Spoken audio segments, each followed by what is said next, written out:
It is a dark time now.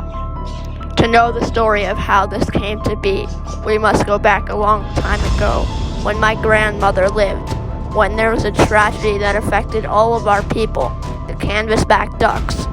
Her name was Atty, and this is her story. First migration without family help. It'll be fun.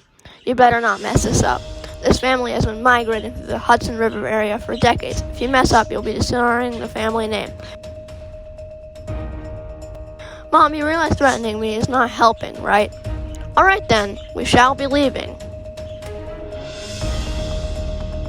Neither Atty nor Val had any idea what was about to happen. We landed in a clearing. Well, I'm hungry after that long journey. We'd better make ourselves at home here, because we'll be here during the non-breeding season. We better look for some water celery. You're right. Wow, you really did your research. You do know that I've seen you do it, right?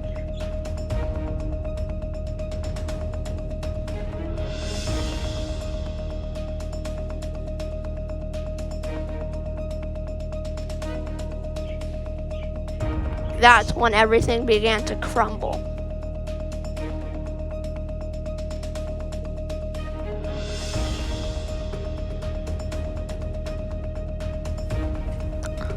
Hey, what are these things? They're covering all the water celery. Calm down, Mom. What happened? Don't patronize me, just look. My gosh, they really are covering the water celery. What shall we do? I don't know.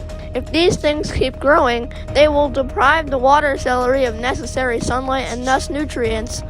This is a dilemma. While my great-grandmother was hyperventilating, my grandmother decided to investigate.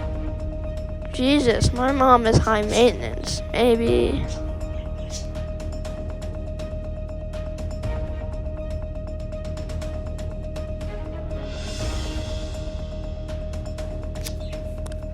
It must be Trapa natans. I read in the news about how King Trapa has a master plan to eradicate Vallisneria, water celery, from the Hudson River.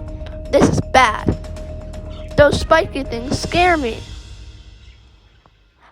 This could be the end for us, Hudson River Vallisneria. If their leaves block out the light, we'll end up dying off, getting rid of the option to reproduce asexually or sexually.